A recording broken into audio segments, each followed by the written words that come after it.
बहुत समय पहले पटना के किसी गांव में सिमरन नाम की एक गरीब लड़की अपने माता पिता के साथ रहती थी।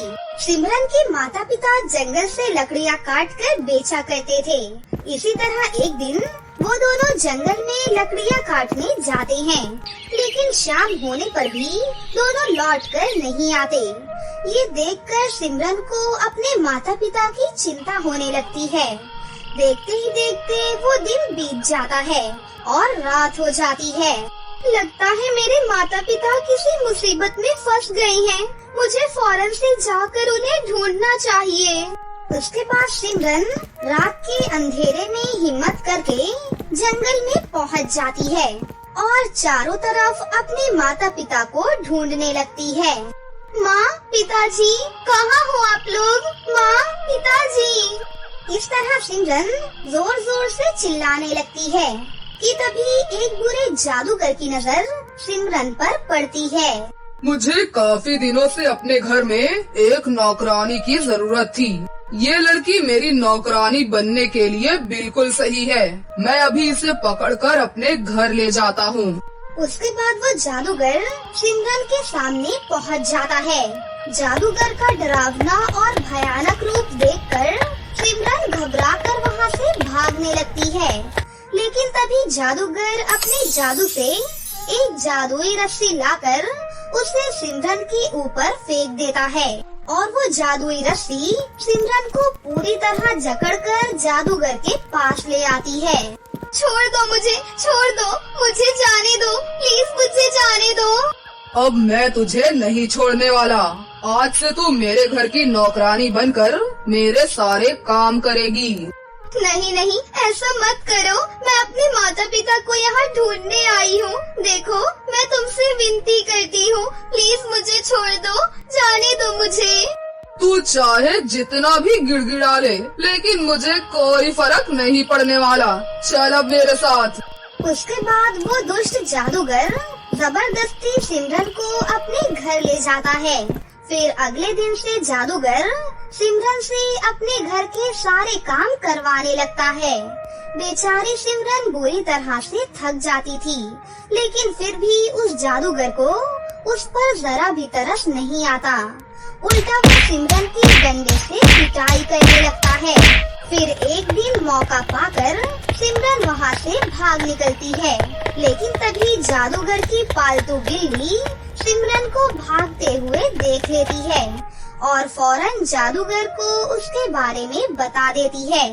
उसके बाद जादूगर अपने जादुई झाड़ू पर बैठकर सिमरन का पीछा करने लगता है और थोड़ी ही देर में उसे पकड़कर वापस अपने घर ले आता है। लगता है मेरी मार का तुझ पर कोई असर नहीं हुआ। रुक, आज मैं तुझे ऐसी सजा दूंगा कि दोबारा तू यहाँ से भागने के बारे में ख्वाब में भी नहीं सोचेगी। इतना कहकर वो जादूगर अपनी जादुई छड़ी निकालकर सिमरन के दोनों पैरों में खास तरह की जादुई बेड़ियां पहना देता है। अब तू चाहे यहाँ से भागने की जितनी भी कोशिश कर ले, लेकिन मेरी जादुई बेड़ियां तुझे वापस मेरे पास ही लेकर आ जाएंगी। इस तरह से सिमरन पूरी तरह से उस जादूगर के कब्जे में आ जाती है। ऐसे ही कई दिन बीत जाते हैं। फिर एक दिन, सुन लड़की, मुझे बहुत तेज भूख लगी है। नदी के किनारे एक बहुत बड़ा फलों का पेड़ है। उस पेड़ के ऊपर रोज ढेर सारी जादुई चिड़ियाँ आती हैं। तो जल्दी से जा और ढेर सारी चिड़ियों को पकड़कर यहाँ ले आ। उसके बाद मैं मजे से उन चिड़ियों पर मसाले लगाकर खाऊंगा। नहीं नहीं जादूगर जी, मैं वहाँ नहीं जाऊंगी। कहीं वहाँ पर कोई जंगली जानवर हुआ तो वो तो मुझे मारकर खा जाएगा। ये ड्रामे करना बंद कर और जल्दी से जाकर उन चिड़ियों को पकड़ कर ला, वरना आज मैं तुझे ही खा जाऊंगा। इतना कहकर वो जादूगर सिमरन के हाथ में धनुष बाण पकड़ा देता है। उसके बाद सिमरन चिड़ियों को पकड़ने के लिए नदी के किनारे पहुंच जाती है, लेकिन तभी अचानक नदी के पास खड़ा एक चीता सिमरन पर हमला करने लगता है सिमरन अपनी जान बचाने के लिए उस चीते पर तीर चलाना शुरू कर देती है, लेकिन उन तीरों का चीते पर कोई भी असर नहीं होता। ये देख सिमरन वहाँ से भागने की कोशिश करती है, लेकिन दोनों पैरों में बेड़ियां होने की वजह से वो धड़ाम से जमीन पर गिर जाती है। सिमरन की ये हालत देखकर वो चीता मुस्कुराने लगता है। हाँ, हाँ, अरे अरे बचाओ मुझे, बचाओ, ये चीता मुझे खा जाएगा, बचाओ मुझे। लेकिन जैसे ही वो चीता सिमरन को मारकर खाने के लिए अपने कदम आगे बढ़ाता है कि तभी वहाँ अचानक से नटखट परी आ जाती है। नटखट परी फौरन से अपनी जादुई छड़ी से भयानक आग निकालकर उस चीते को उससे डराने लगती है, जिस वजह से वो चीता घबराकर दुम दबाकर वहाँ से भाग जाता है। सिमरन के दोनों पैरों में मोटी मोटी बेड़ियां देखकर नटखट परी को उस पर बहुत तरस आता है। फिर नटखट परी के पूछने पर सिमरन उसे उस बुरे जादूगर के बारे में सब कुछ बता देती है। जादूगर के अत्याचारों के बारे में सुनकर नटखट परी को बहुत गुस्सा आता है और वो उसी वक्त अपने पास से एक जादुई हीरा निकालकर जमीन पर रख देती है। उसके बाद उस हीरे में से निकलने वाली रोशनी चारों तरफ फैल जाती है और देखते ही देखते आसपास मौजूद घास हवा में उड़कर आपस में जुड़ने लगती है। फिर थोड़ी ही देर में वो सभी घास आपस में जुड़कर एक घर का रूप धारण कर लेती है। सुनो सिमरन, ये जादुई घास का घर है। ये घास का घर तुम्हारी हर इच्छा पूरी करेगा। इस घास के घर के रहते हुए तुम्हारा कोई कुछ भी नहीं बिगाड़ सकता।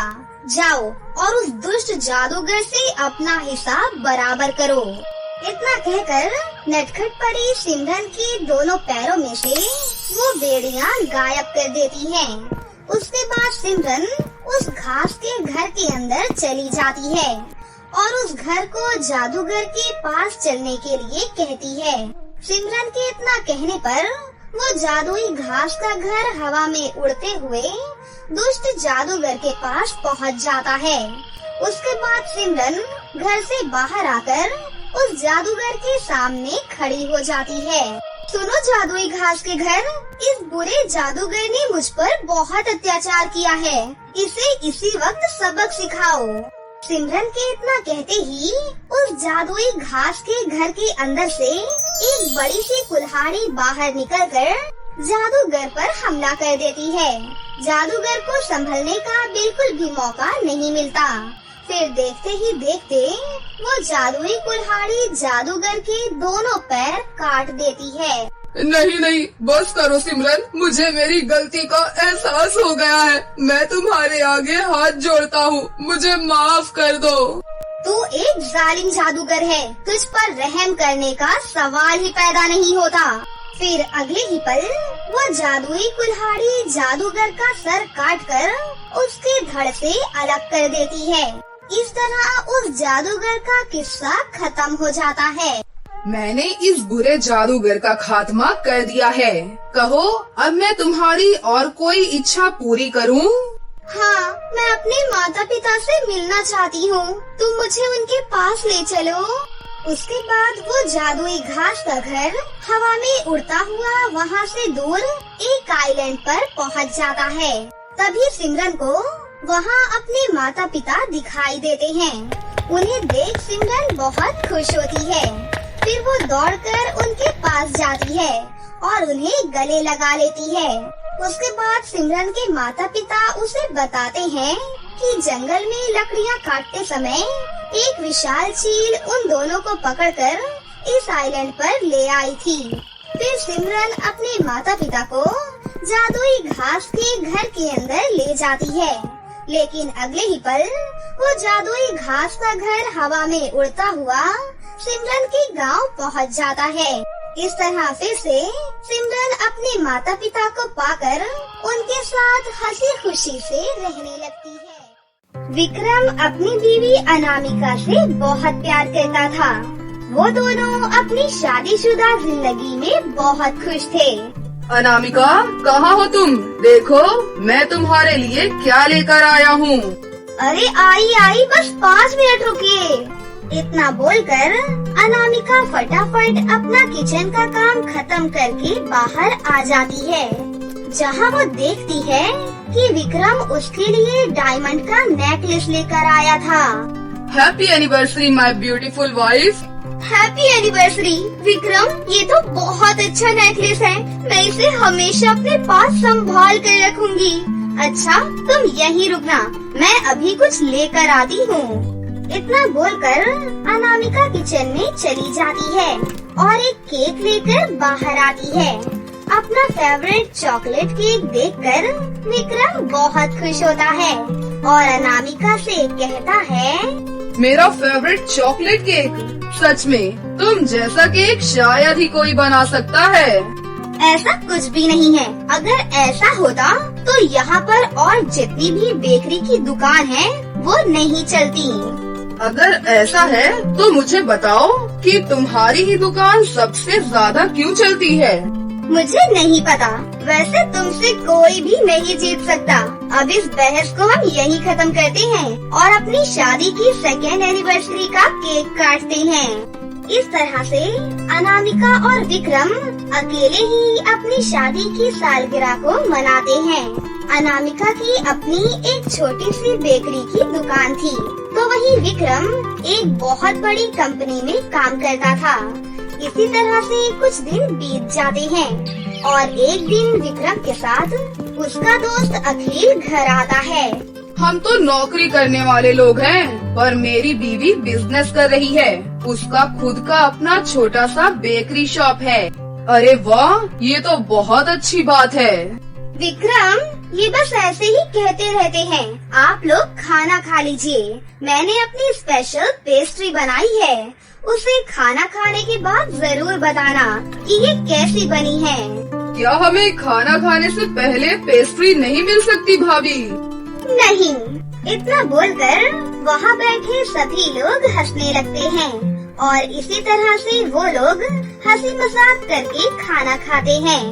अब अखिल के जाने का समय हो चुका था और जाने से पहले अखिल अनामिका और विक्रम से कहता है, भाभी अगले महीने मेरी शादी है। क्योंकि मेरी शादी गांव से है, इसलिए मैं आप लोगों को 1 महीने पहले ही बता रहा हूँ। और विक्रम, तुझे मेरे साथ ही गांव चलना होगा मेरी शादी में। अरे यार, तू तो मेरी जान है। तू कहे तो मैं तेरे से पहले ही बिहार पहुँच जाऊँ। अरे नहीं, इसकी जरूरत नहीं है। फिर अखिल विक्रम को अपनी शादी का इनविटेशन कार्ड देकर वहाँ से चला जाता है। इसी तरह से कई दिन बीत जाते हैं और विक्रम अखिल के साथ बिहार जाने के लिए अपनी तैयारियां करने लगता है। अनामिका, मेरा सारा सामान पैक तो हो गया है ना? अरे हाँ, मैंने सारा सामान पैक कर दिया है। बस आप वहाँ जाकर अपना ख्याल रखना।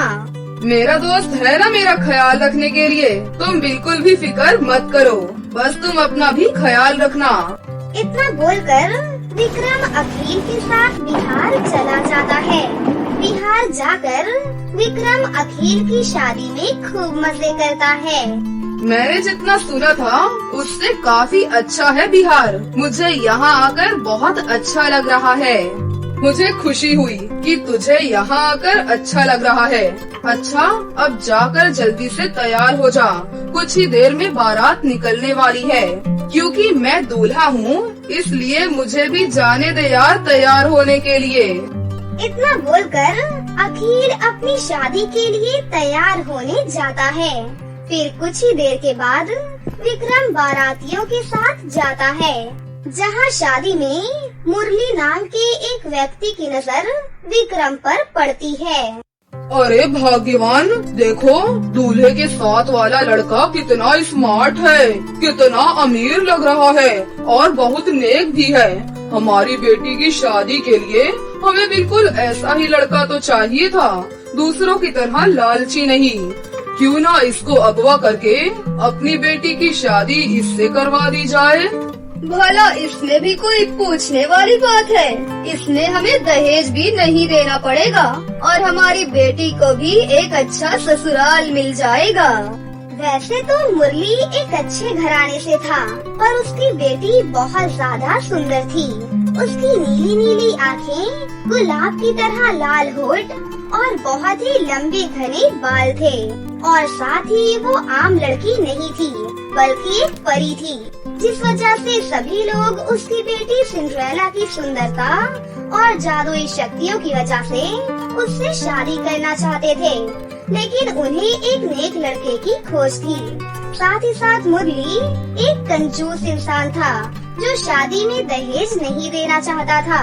बस यही वजह थी कि उसकी बेटी की शादी नहीं हो पा रही थी। फिर मुरली अपने गुंडों को भिजवाकर विक्रम को अगवा करवा लेता है। कुछ देर बाद जब विक्रम की आँख खुलती है, तो वो खुद को मुरली के पास पाता है। अरे अरे, कौन हो तुम लोग और मुझे यहाँ पकड़कर क्यों लेकर आए हो? और ये मेरे बगल में बैठी लड़की कौन है? नमस्कार दामाद जी, हम आपके होने वाले ससुर हैं और आपके बगल में जो बैठी है वो हमारी बिटिया है सिंड्रेला, जिससे आपकी शादी होने वाली है। अरे पंडित, तुम क्या टुकुर टुकुर देख रहे हो? जल्दी जल्दी मंत्र पढ़ो। ये कैसी बदतमीजी है? बिना मेरी मर्जी के तुम मेरी शादी इस लड़की से कैसे करवा सकते हो? मैं पहले से ही शादीशुदा हूँ, मैं दूसरी शादी नहीं कर सकता। पंडित जी, वो जो बोल रहा है बोलने दो, तुम मंत्र पढ़ो, ये शादी तो होकर ही रहेगी। इस तरह से जबरदस्ती विक्रम की शादी सिंड्रेला से करवा दी जाती है और बेचारा विक्रम चाहकर भी कुछ नहीं कर पाता। दूसरी शादी होने के बाद मानो जैसे विक्रम टूट ही जाता है। तुम्हारे घर वालों ने ये बिल्कुल भी सही नहीं किया। तुम जानती हो मैं अपनी बीवी से कितना प्यार करता हूँ, पर तुम लोगों की वजह से अब मैं उसके सामने भी नहीं जा सकता। मेरा दम घुट रहा है यहाँ। मैं जानती हूँ कि मेरे घर वालों ने तुम्हारे साथ बहुत गलत किया, इसीलिए मैं उनकी तरफ से तुमसे माफी मांगती हूँ। तुम्हारे माफी मांगने से क्या सब कुछ ठीक हो जाएगा? मेरा दिल कर रहा है कि मैं खुदकुशी कर लूं। ऐसा मत कहो मेरे घर वालों के लिए। और मेरे घर वालों ने ये सब इसीलिए किया है क्योंकि मैं बहुत ज्यादा सुंदर हूँ और मेरे लिए रिश्तों की कमी नहीं है। अमीर से अमीर लोग मुझसे शादी करना चाहते थे, पर मेरे माता पिता को मेरे लिए एक नेक और ईमानदार लड़के की खोज थी। दरअसल सच ये है कि मैं उनकी असली बेटी नहीं हूँ। मैं उन्हें एक मंदिर के बाहर मिली थी और मैं एक परी हूँ। साथ ही मेरे पास बहुत सारी जादुई शक्तियाँ भी हैं, जिस वजह से सभी मेरी ताकत का गलत इस्तेमाल करना चाहते हैं। और तुम्हें जरूरत नहीं है मुझे झेलने की। मैं तुमसे बस इतना कह रही हूँ कि अगर तुमने मुझे अभी छोड़ा तो मेरे घर वाले तुम्हें वैसे भी मार देंगे। इसीलिए तुम मुझे अपने साथ लेकर चलो और अपनी बीवी को मेरे बारे में मत बताना। तुम मुझे वहीं छोड़ देना, मैं अकेले ही रह लूंगी और कुछ इंतजाम कर लूंगी अपने लिए। उसके बाद सिंड्रेला उसे अपना परी वाला रूप दिखाती है, जिसे देखकर विक्रम डर जाता है। अरे आप डरिए मत, मैं आपको कोई नुकसान नहीं पहुंचाऊंगी। सिंड्रेला की बात सुनकर विक्रम का गुस्सा शांत हो जाता है। अब विक्रम सिंड्रेला को अपने साथ लेकर जाता है और स्टेशन पर आकर उसे खुद से ही अलग होने को कहता है। यहाँ से हमारे रास्ते अलग अलग हैं। जानती हूँ, तुम अपनी बीवी के पास जा सकते हो। इतना बोलकर सिंड्रेला जैसे ही विक्रम को छोड़कर जाने लगती है कि तभी एक गुंडा आकर उसके बैग को छीनकर ले जाता है और बेचारी सिंड्रेला कुछ भी नहीं कर पाती। सिंड्रेला की लाचारी देखकर विक्रम सब कुछ समझ जाता है कि ये जगह सिंड्रेला के लिए ठीक नहीं है। अब विक्रम ना चाहते हुए भी सिंड्रेला को अपने साथ अपने घर ले जाने का फैसला करता है। क्या तुम्हारे घर? और तुम अपनी बीवी से क्या कहोगे? देखो, मैं तुम्हें यहाँ अकेला नहीं छोड़ सकता। और रही मेरी बीवी की बात, तो मैं उसे सब कुछ सच सच बता दूंगा। मैं जानता हूँ वो मुझ पर विश्वास जरूर करेगी। अब विक्रम सिंड्रेला को अपने साथ अपने घर ले जाता है, जहाँ अनामिका अपनी सौतन को देखकर हैरान हो जाती है। फिर विक्रम अपनी सारी लाचारी अनामिका को बताता है, पर अनामिका उसकी एक नहीं सुनती। आप मेरे लिए बिहार से सौतन लेकर आए हैं और आप मुझे कह रहे हैं कि मैं आपकी परिस्थितियों को समझूं। आपने मुझे धोखा दिया है, धोखा।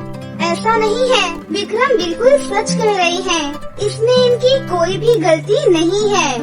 तुम तो चुप ही हो जाओ। तुम होती कौन हो हम दोनों के बीच में बोलने वाली? तो विक्रम, तुमने अपनी दूसरी बीवी को इतना अधिकार दे दिया कि वो अब हमारे बीच बोले?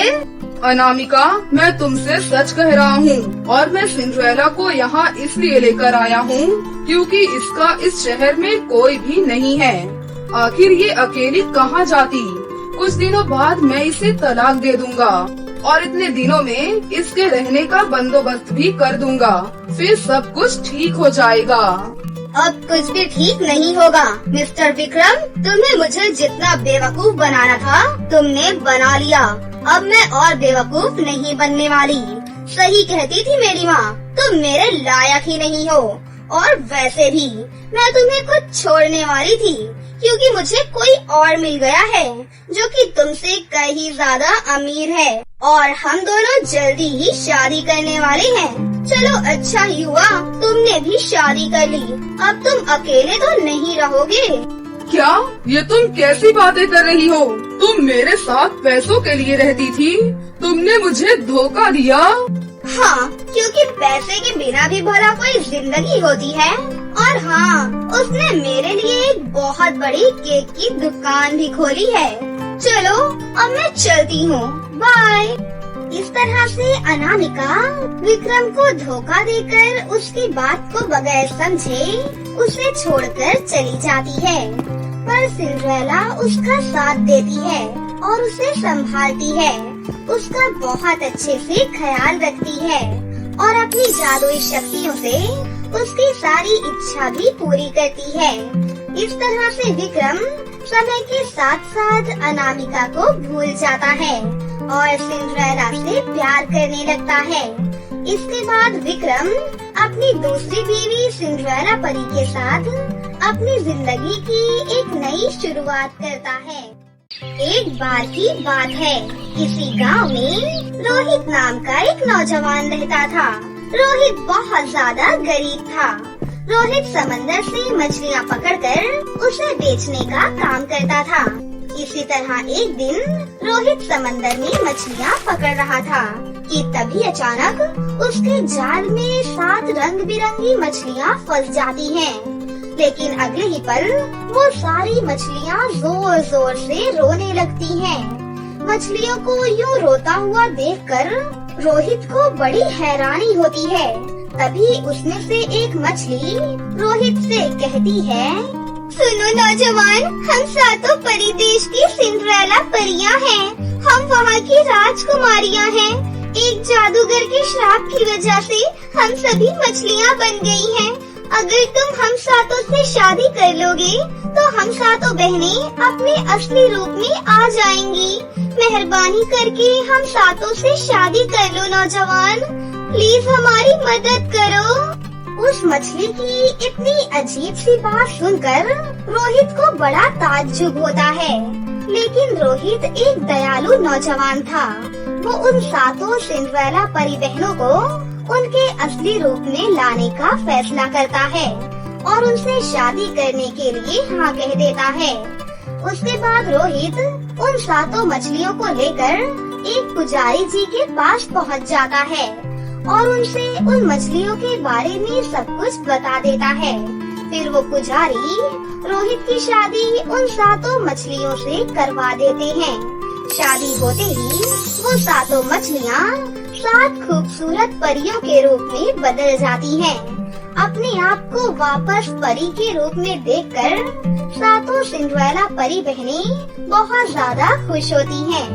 साथ ही रोहित भी अपनी इतनी सुंदर पत्नियों को देखकर बहुत खुश होता है।